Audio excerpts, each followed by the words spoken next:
Today on this episode, I speak with Kevin about design and procurement in the interior design industry, rebranding your company, the importance of working on the business and not in it, starting a business out of frustration, the difference between interior design in the UK and Canada, the importance of mentors and business coaches, and uncovering your unique ability and integrating it into your business.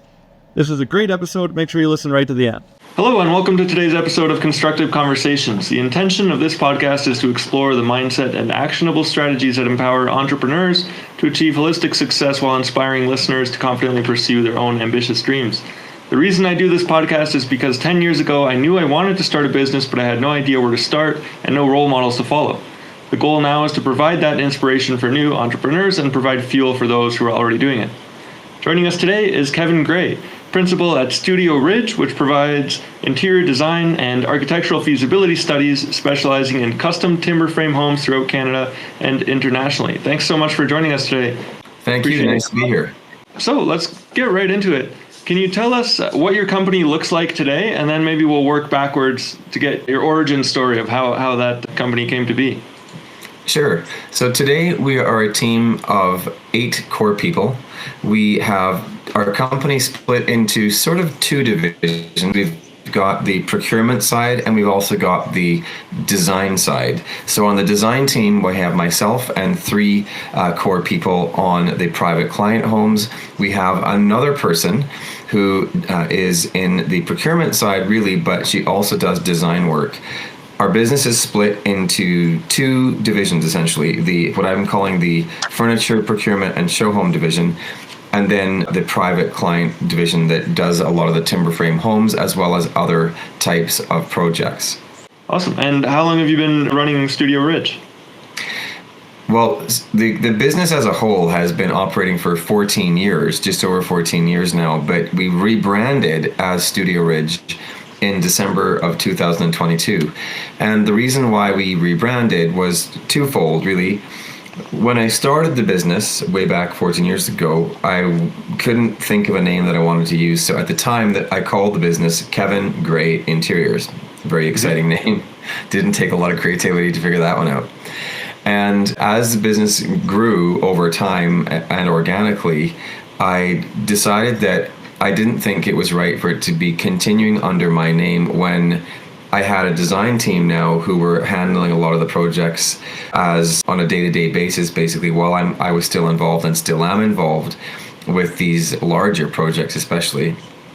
I wanted to rebrand so that we could have a name that was maybe a little bit more reminiscent of our niche that we're in, especially the timber home marketplace, as well as so that it wasn't my name over the door. So that 2 reasons for that. So that one is that if somebody's coming into the business, they're not just instantly saying, I want Kevin. And secondly, because with a exit plan, I wanted to be able to have the business not just under my name, therefore it's easier to sell. That's very interesting. I also rebranded from Nick's Carpentry, a very creative name, to what we are now. Yeah, for the same reasons, right? So people aren't asking for Nick, and then if the business sells, it doesn't have to be to somebody called Nick. So that's a good strategy. And so your role there is principal, and I have to tell you, I really like that. When we met a few months ago, I think now, you gave me your business card that said principal. I stole that. I ripped off principal, and I said, I want to be the principal here. So I've changed all my email signatures because I thought that was great. And it covers a broad scope. But what does your role look like in day-to-day operations? Well, that's the thing, because it is many hats, right? So, I ultimately, as you know, the business owner is really responsible ultimately for everything. But of course, I have things delegated throughout the company, but I'm still touching on a daily basis. I'm still touching things like marketing. I'm still touching base with my accounts office manager and accounting specialist, Norma. I'm dealing with the design team on design projects. I'm dealing with the marketing. I've got a gal that just does marketing for us. And so I'm dealing with her on a near daily basis. And so it's sort of like you're touching every part of your business. But my role when we're not in periods of extreme busyness, you know, the whole thing is that it's still a small business that I have, and the challenge is, are you working in it or are you working on it? And so, of course, my goal is always to be working on it. And I will say that it probably took me a few years after starting the business to realize that it's more important to work on the business than to work in it. And of course, that's why you need good staff and good people and good team players. But I would say that I am always working on it, but what we have found in our past summer season into the fall, we had probably the busiest summer and fall season we have ever had. And with that said, I was pulled away a bit from the working on the business. Not that I never stopped working on it, it's just that I didn't have the same time ability to be doing that more aggressively.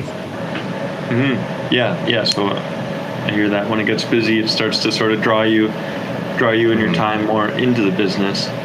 So take us back to 14 years ago when you were starting the company. What was sort of, your training or your mindset coming into that, and what caused the decision to actually start the business?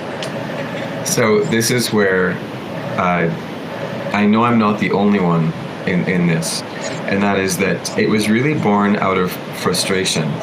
So I'm now in my mid-50s. I was in my early 40s, and I was working for another very good, reputable design firm here in Calgary.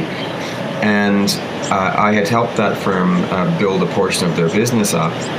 But the connection that I had to the owner of that firm, because they were genuinely busy with another portion of their business. It was a firm of like nearly 40 people, so it was not a small firm. And legitimately, that person who was running the firm did not have the ability to always see what myself and my team were doing in terms of growing this new arm of their business in the residential realm. And so I just thought, I've put a huge amount of effort into doing that. I could be doing that for myself. And synergistically, at the same time, I had some personal friends who here in Calgary who were going to flip homes, but do it as a structured business. And so they offered me the opportunity, like, could you come and do the design work for us? And that's kind of how it all started. So I used that as a stepping stone, and they knew that I was doing that. I didn't just work for them as an employee. I started my own business, Kevin Gray Interiors, and essentially for the first number of months, they were my sole client. And then they were very gracious in allowing me the ability to sort of to build my business on the other side of it. And so gradually I took on more of my own private clientele and started, right then and there I got my first timber home out of that in the first year of having my own business. And so that's kind of how it all began. Prior to all of that, of course, I already had nearly, counting the decades here, nearly 28 years of experience prior to that in the interior design world, be it in facilities management, which I did for a number of years, be it working in the UK, which I did for a number of years in a private residential firm. And I also worked for corporate office interior design firms. And that might seem like a very disparate and very different sort of genres to be working in, but it was really good grounding for me to be able to see different ways throughout the industry of how design is done. So because I did end up spending quite a bit of my years in the corporate office interior design side and like some commercial interior design projects, as well as in facilities management side, I did see how processes could be applied from those elements of the business brought into a higher end residential type business. I knew from a fairly young age that I always wanted to get into the design of homes and to do, whether that was interior design or architecture. I went to SAIT and I took the architectural technology course a year after I got out of high school. And I thought I wanted to do architectural design. And so that's kind of how I came at interior design, is I fell into interior design because as I got out of college and was going to my first job, the only place I could find was an architect's office. And then that was a couple of years there, and then I went to a corporate office interior design firm, and I was doing technical drawings, but that's kind of how I fell into interior design. And one of my employers early on recognized that I had the design skills, so I then went back and took sort of like, that was before a lot of online learning was a thing. So I took like sort of distance learning programs for interior design. over a number of years, and I realized I wanted to get into residential design. Worked in facilities management while I was doing all residential on the side.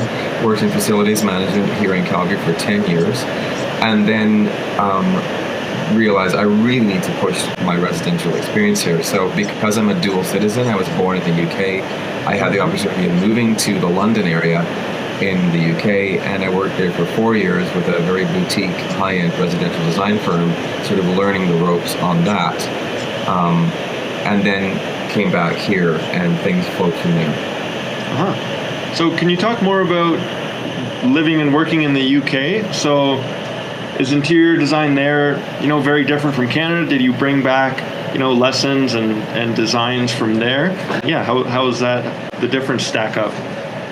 So I would say, making a general statement, I would say nowadays in the world that we live in, there is a more universal focus on design. And yes, you do see regional differences and you do see some cultural differences, but compared to 20 years ago, there's a little bit more similarity. I'm not saying sameness, I'm saying a little bit more similarity in certain zones.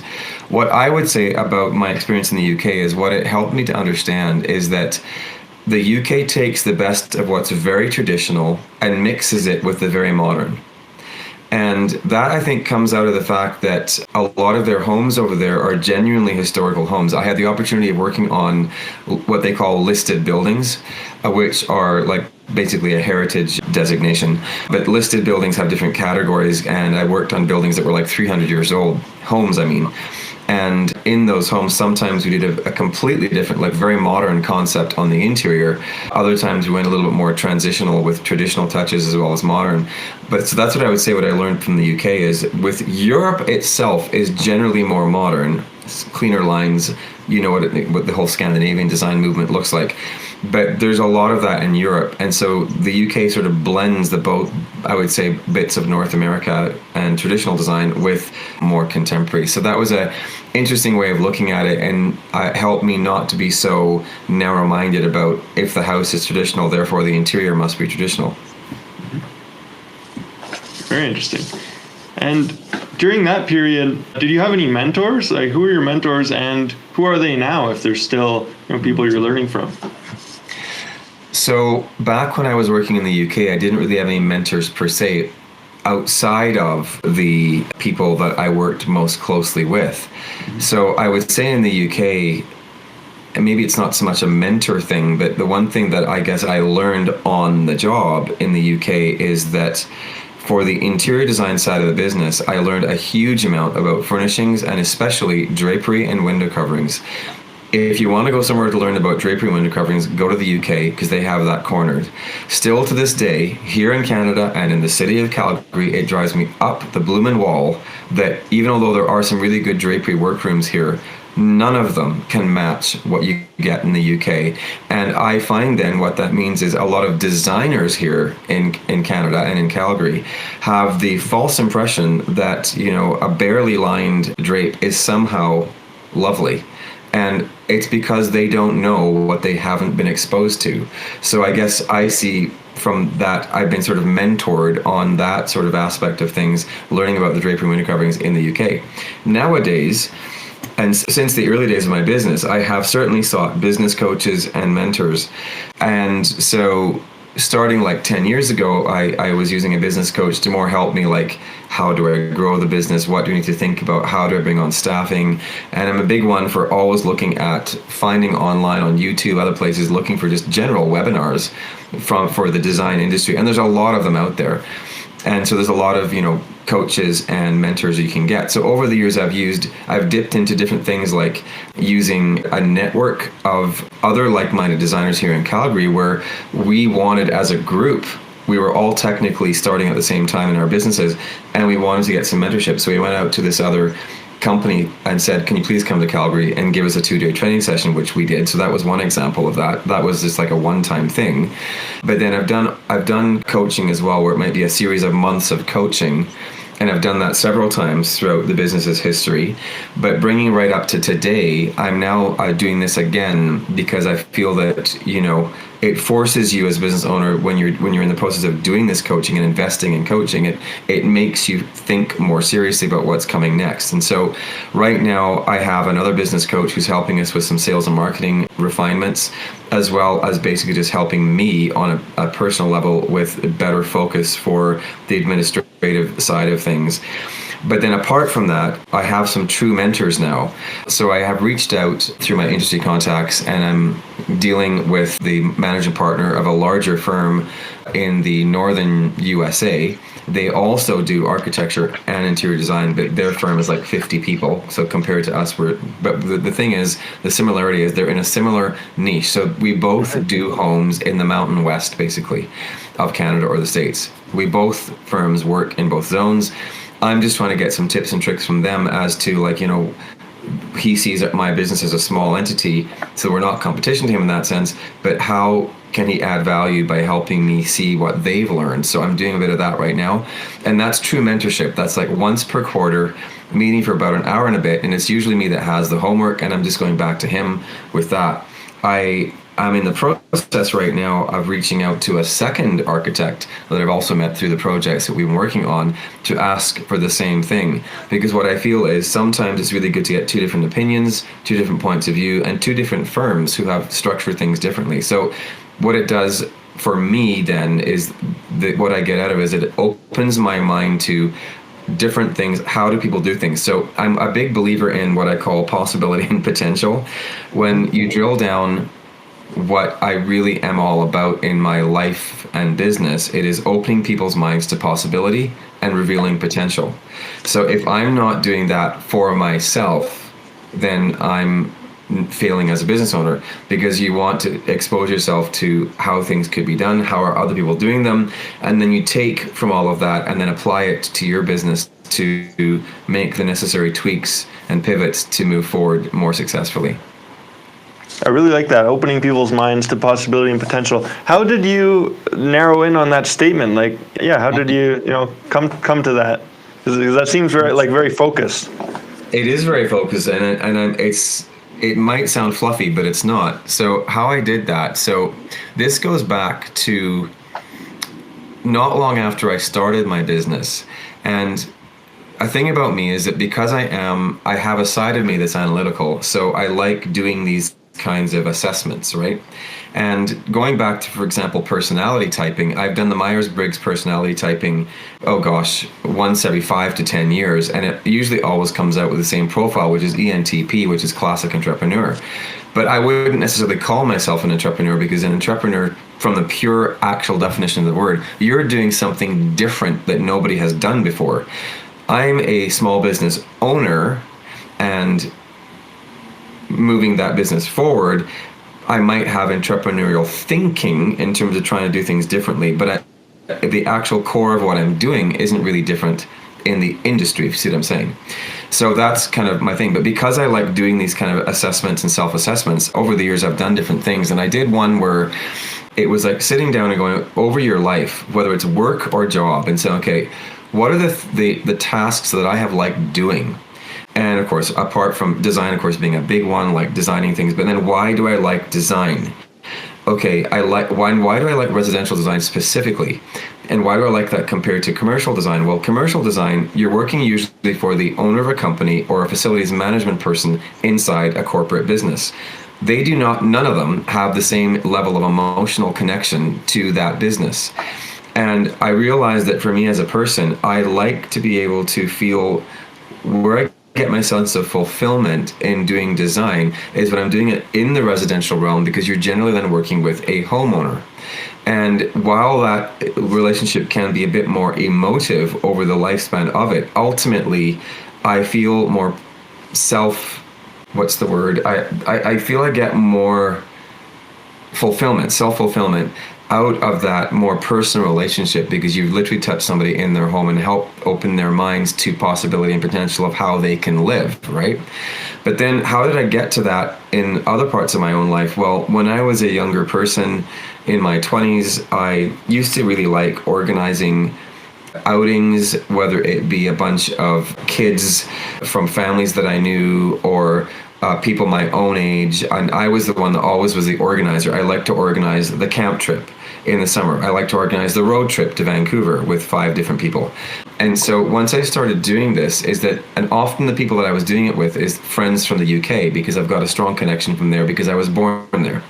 So I think when I was analyzing all of that, it was like, okay, that was also opening people's minds to possibility and potential, because they had never been here before. I was acting like the tour guide, and that to me was quite, again, fulfilling, because I liked doing the work of researching where we would go, how we would do it, what we would use to get there, what would be the experience that they would enjoy.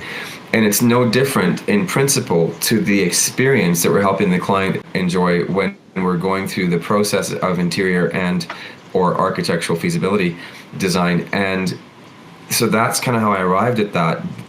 It was a book that actually helped me do it. If I'm not mistaken, the book that I read probably 25 years ago now was probably called, I think it was called What Color is Your Parachute? And it forces you to think on things like, where would you like to live? Why do you have the job you do? But it's asking questions. It drills down more to the root of why it is exciting for you.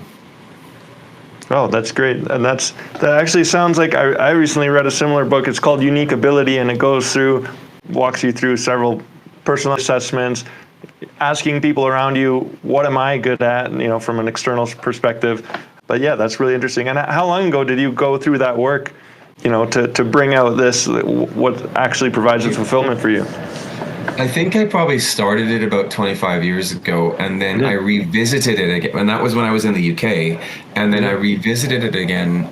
So I started my business in 2010. So I probably revisited it again probably in the early teens of the 2000s, and sort of revisited that again, because it just helped me. It helps me focus what is my sort of like, purpose, if you will, in a secular sense. But what helps me then make a decision? It's basically a way of filtering decisions, because if it's something that will help me support my need to reveal possibility and reveal potential, if it helps me do that, then it's an easier decision to make, right? So it's basically it's probably, I guess, a value part of my value system, which, by the way, is another big thing that I'm redoing right now. I'm reworking through what are my values, because I do believe that in life and business, it's take like a marital relationship. If the overlap between the two parties does not have enough similarity in the value structure, I mean, no two people have the exactly identical values in all cases, but you need to have enough of those values overlapping, right? And so that's something that I'm looking at right now, so that, and I'm going to be trying to do that with my staff that I have around me, to see, like, where do we have the synergies, where do we have the conflicts? Because when you're now trying to, in my case, take, and I've got an established team that I want to retain as much as possible, because with that builds in maturity over time, and then that enables you to take on that many more complex projects, or maybe even greater volume of projects once you've got the skill set, there. But in terms of like training people up in a company, they need to understand what my values are, and if there isn't enough overlap with them, there could be conflict, right? So I'm going through that again right now for myself first, to analyze and reassess what my values are, because that, as a business owner, should definitely be, as you're bringing somebody new into the team, it's something that I've now resolved, that and I've not really done this specifically before. I would say that a lot of people I do have on my team do have some overlapping values with me, but I would say that as I'm now hiring, it's one thing I'm going to try and fold into my hiring process, where I'm looking at right off the get-go, what is that person's values? And you can give them a couple of different diagnostics that they can do to do that. It's fairly easy to do. And I'm going to be considering that as my onboarding process, because again, our business is established, and we have been growing, but we need to go up one level, where I would say there's just that, I'm not sure exactly what to call that level, but it's a slightly one step up in the maturity of the people in that business, to enable the business itself to establish yourself even more firmly as a leader in its market. Very interesting. And so you mentioned at the beginning that your team is made up of team players. Can you talk a little bit about how you screen, recruit, hire those team players that you mentioned? Yeah, so I guess here's how I've done it traditionally in the past, is that I don't follow very corporate formulation for doing this.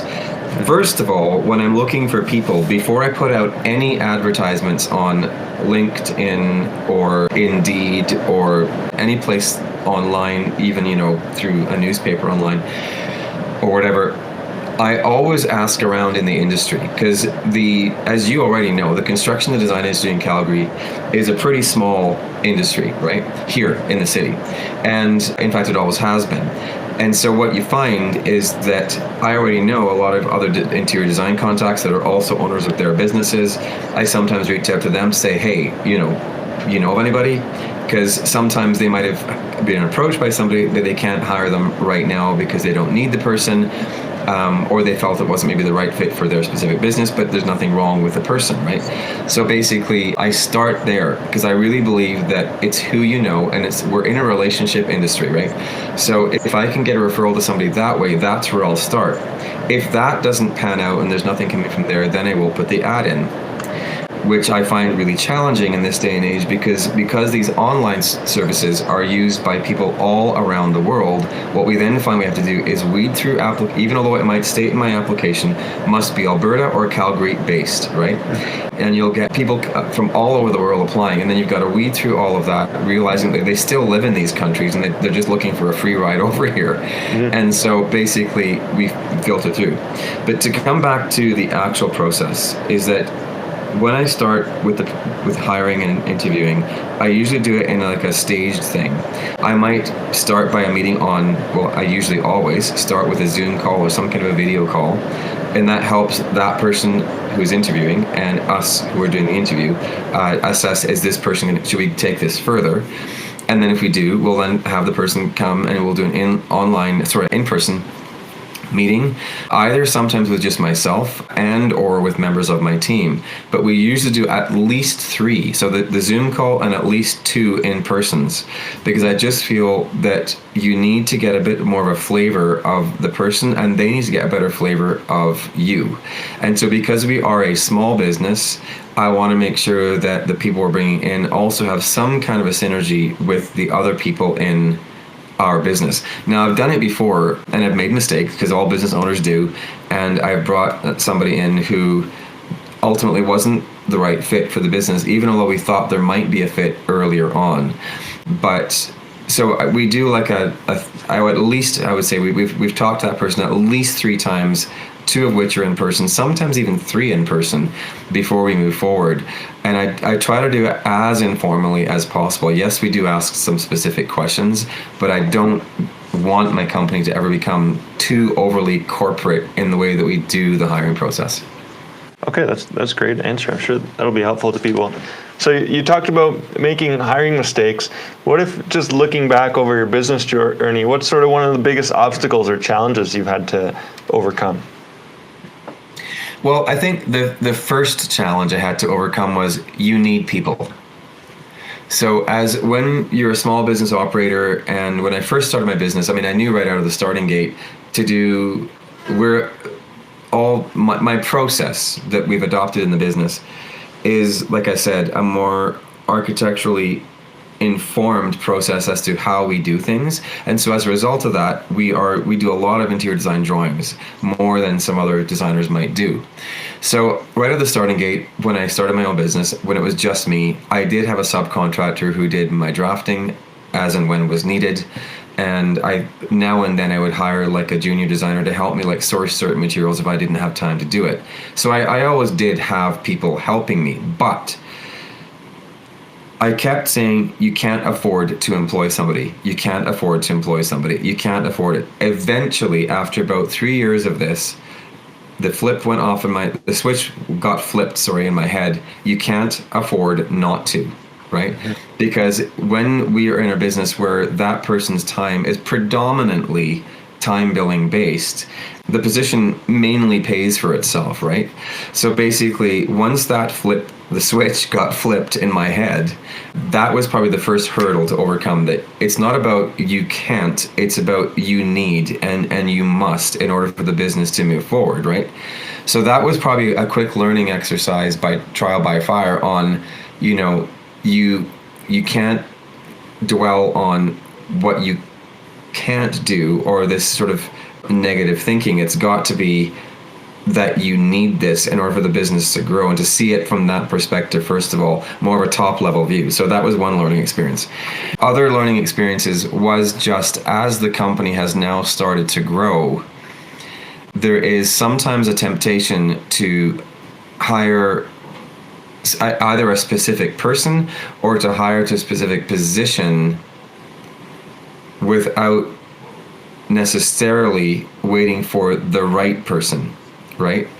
And so in this industry, especially for the past 3 or 4 years, as most people will attest to, at least on the design side, I'm not sure about you guys on the construction end, but so many great people already snapped up because there's been such a boom in the demand for that. And so it's just challenging to find qualified people. That's basically my message. And so sometimes you might go with somebody who's maybe more junior and then you're training them up. So that's the other learning thing I'll mention. There are several seminars that I have sat through over the past 10 years, specifically geared to the design and architecture business. And so many of them say that, if you're a small business and you're a sole operator and you're trying to get your first hire a junior. Well, I disagree with that. And here's why. Because if you're a sole operator and you're the one doing all the work, when you hire a junior, especially if that person's like a junior designer who you are expecting to do some drawing work and sourcing work and they're fresh out of college, they need training. And so your time is then spent sitting there training these people. And while there's a benefit in that, which I'll get to in a minute, you're spending your time, which is then not billable, to train that person. And so that means that you're then working harder to do your end of the work, to make your end of the work harder. You're burning the candle even more at both ends to do that. So that to me is why I would say to somebody now, especially on the design side of the business, don't hire a junior first if you're a sole operator. It's fine to hire somebody who has less experience in any category or division of your business if the business, like mine now is a bit further down the road, where it's a little bit, there's less of an impact on the business for a junior to come in. And that's where there is a benefit. If a junior comes into a business where there's already, for example, the senior designer, myself, and there's maybe some intermediate designers in the firm, or other senior people of some sort or level of maturity, then that junior can then be trained on how you want things done. So there's a plus point in that when a junior comes in then. But a biggest learning thing that I had was not to do that. So that was a mistake I made. Back in when I made my first full-time employment hire, it was somebody who was junior, fresh out of design college. And while they were keen, that was the issue. I was then burning the candle even more. So then when I started hiring again, and that person that I'm speaking about, by the way, moved away. And so when I did my next hire, I made sure it was somebody who was a little bit more intermediate level, had more years of experience under their belt. That's really interesting you mentioned that, because I had the same lesson, and more in terms of hiring an apprentice versus hiring a journeyman, somebody with the experience, and exactly the same takeaway. You're better off hiring the journeyman, and I've made this recommendation to other trades, business owners. You want somebody who can work independently, who already knows how to get it done. So that's really interesting that the same rule sort of applies across different design, different related industry. So really cool. So you mentioned you're working on leveling up the business sort of to grow and expand and prepare for the future. So what does the future look like for you? What are you excited about in terms of what your company is doing and maybe what's happening in the industry? In one word, diversifying. So we already are diversified in the sense that back in, I think it was 2015, I started taking on show home work. So a lot of our niche market still is a timber frame industry, but we managed to develop a really good relationship with just a production builder here in Calgary who does a lot of work around the city and environs. And so we already are niching into that on the other side of our business. So our procurement team essentially handles the show home work for the most part. And then the design team handles like the higher end private client work, which is mainly in the timber frame niche. So we're doing a lot of projects that are not local to us. So we're talking about the Mountain West. We're talking about lakes, lake country in BC, Shuswap. We've even done some stuff as far as as New Brunswick. We've got a project right now in Maui actually, and one in Texas, one in Idaho. So we've got the diversification there. Our goal has been, and starting this year, is to get more hospitality work and to get more multifamily work because of stabilizing cash flow. Because what you find is that if one area of the business has a lull, then you've got more types of revenue streams bringing cash flow in. And so in order to sustain a business that's now as established as mine, we need to have these multiple streams, because I don't want to just rely on private client work, because while the private client work really is our forte and that's the niche that we are in and always will be, the focus there is that once the arc of that lifespan of the project might be 2 or 3 years on these really large projects, from the time that we start till we finish, literally 2 or 3 years per project, sometimes longer. Suddenly, if that ends, you might then have a gap before another timber frame that's that significant comes along. So you need to have, diversification from other words. The other reason for diversification is just because it gives the people in the company more exposure to different types of jobs, expands their own potential and possibility, right? It opens their mind to that possibility, their potential, expands their potential, and also expands their career options in the future, right? If they've got more different types of genres of projects they've been working on. And then also, thirdly, it's just, if there's people in the company, as we have now, that have some of that skill already, then they can take some of those things on. So this year, we've had a project for a restaurant. It's still in the early schematic stage, but it's likely, hopefully, going to take off soon. So we've got a restaurant that's coming on board. And then we're looking at doing multifamily. And we just completed our first lodge project in Fernie. It was mainly a furniture program for one of the existing lodges up there, a refresh to their furniture program. So we were doing all of that. So we're looking to do more of the same. So for all those reasons, it's how we need to, that's what will help take the company to the next level and keep it there. Mm-hmm. Yeah. So then you avoid sort of, the roller coaster cash flow and then you can continually be at the high level and operating there. Awesome. That's really cool. Yeah, and so can you talk a little bit about your marketing strategy? What does that look like? You have customers sort of all over North America. How do you reach out, or how do people find you typically? That's a good question. So I told you before, we're in the relationship industry, and while I see that social media has a role in getting business, it is not the place to get business, at least not for us. Keep in mind that we're not selling a widget, we're not selling an ebook, we're not selling something that's small. We're selling services that are very significant in scale for the actual fee to the client, for the most part, right? Especially for these private client homes, especially the timber frame market. So the relationship that we have with the timber framers is very, very important, because they can become your source of referrals. And so, for example, we're a member of the Timber Framers Guild of North America, and that was just recently done. And while that in and of itself doesn't get us business, it helps expose you to, or us to, other timber framers that we hadn't met before. So we're currently expanding our network of the timber framers that we work with. And the ones that we have worked with in the past, we continue a relationship with, and they refer us.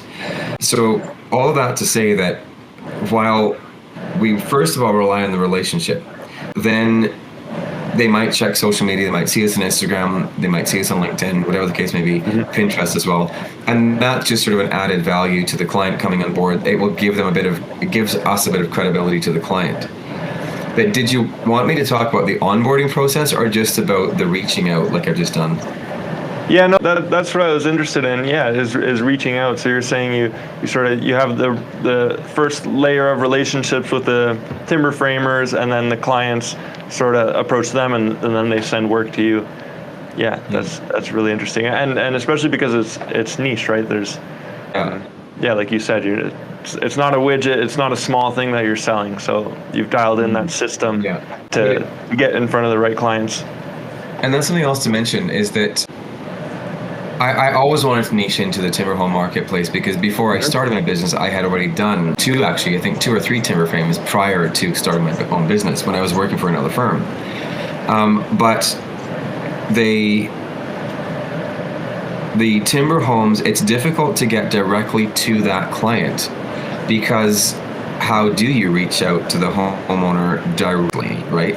So we're right now at the process. This is partly why it's on my mind to have a podcast. It's been my goal now to look at doing that. And the purpose of that podcast would be more to sort of enhance and do some promotion of the timber frame industry in general. And so I would be interviewing people that are all involved with the timber home industry, even some clients who have finished a timber home project. And it would become like a resource for people looking to do that, right? And that's another thing that I do see myself as, many of us, and you included, we all are educators at some point with our clientele. And we're all guides to the clientele, and I really firmly believe in that, and I want to explore that even more, to not just see, you have to educate the client as to what is timber frame, because they don't really even know what that means in all cases. They just see the image, like this thing behind me here, right? And they see it looks cool and they want to do that, but they don't understand maybe what's involved in that and why it's such a different animal than a conventional home. So I'm seeing that I can use this podcast to help to develop people's understanding of what that is, because we do spend quite a bit of time actually at the beginning of a client relationship or potential client relationship, helping just to walk them through what is timber frame, and in hopefully a non-intimidating way, but helping them understand that they're biting off a totally different animal than a conventional home, and therefore they usually do need some guidance from an interior design, architecture, or contractor, exactly all the way through the project. Yeah, and that sounds like a great way to provide that education and just that resource you can point people towards, even if they're not sure, have that. Yeah, that'd be very useful. Yeah, and like you said, I think in any sort of area of construction, there's always a lot of education, especially with residential clients, that needs to happen to meet everybody's expectations. Yeah. Okay, I know you have a call coming up, so make sure we finish on time here. But I have some rapid fire questions, so just more short answers. Okay. If you were to write a book, what would it be about, or what would it be titled?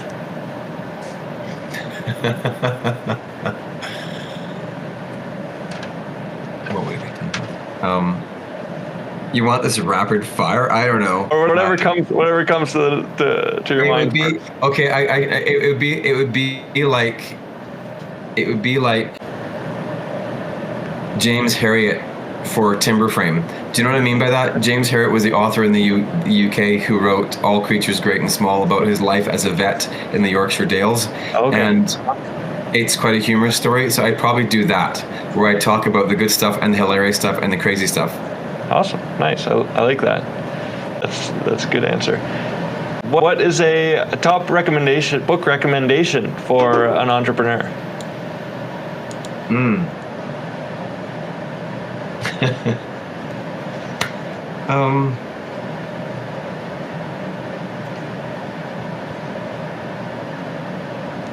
I'm trying to remember the name of it. I'm looking to see if I had it here. Basically, it's a book on like kickstarting your thinking, and I forget what it's called. I'm sorry. Yeah, that's fine. If you remember later, you can send it. We'll put it in the show notes. And I also wrote down what color is your parachute that you mentioned from way back. Yeah. Finding sort of your vision. If you could wave a wand and be free of any habit or like character trait, what would that be? Overthinking. That's a good one. And favorite or most used app on your phone?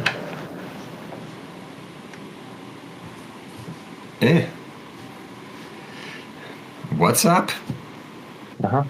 Yeah, lots of communication. And then how do you unwind after a long day?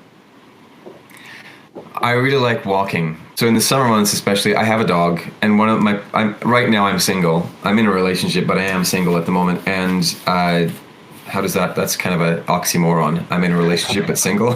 What I mean is, I live alone. Yeah. And so I have a dog. So basically, I take the dog out for a walk, and that's one of the reasons why, because I like walking, and having the dog is the motivation to do it. Nice. Would you still be walking without a dog? Like, do you like walking enough to? Yeah, no, I still would be. It's just I wouldn't be doing it as frequently, right? I mean, but I should probably expand that a little bit more. You want a short answer? Sorry, too bad. That's fine. Is I like the outdoors, and so I would still go out walking. I love walking in beautiful parks. I live in the northwest area of Calgary. I walk in some of the parks in Varsity. I also walk in Bowness Park pretty frequently. And I would still do that without the dog or at all, because it's really just nice to get out in the fresh air. I love nature. And that's another reason why I should say I like timber frame, because so many timber frame homes are in beautiful mountain destinations or those kinds of things where you've got trees, mountains, hills, beauty. Mm-hmm. Yeah, very nice. I was reading, and a lot of like great thinkers and authors and writers like Robert Frost and lots of poets, and they found the commonality across them was that they all walked a lot. They all walked, all times of the year, very frequently. Very, very interesting. Okay, that's it for my rapid fire questions. Yeah, no, that's great. Anything else you want to cover on? I'm going to ask you a question. So how long have you had this podcast now? I've been doing it just over a year. So August of 23 would have been episode 1. So how has that helped you in your own business? So it's in a lot of ways. And the podcast started out with a different sort of theme than what I introduced at the beginning. So originally it was just the construction industry. I wanted to bridge gaps in communications between contractors and their customers. And so I started out talking to a lot of like business owners, and then I realized I love having these conversations so much, and I learn every time that I wanted to expand it. You know, I have other friends who aren't in the construction industry, but I said, I'm sure there's lots of people could learn from them. So I sort of expanded the intention there.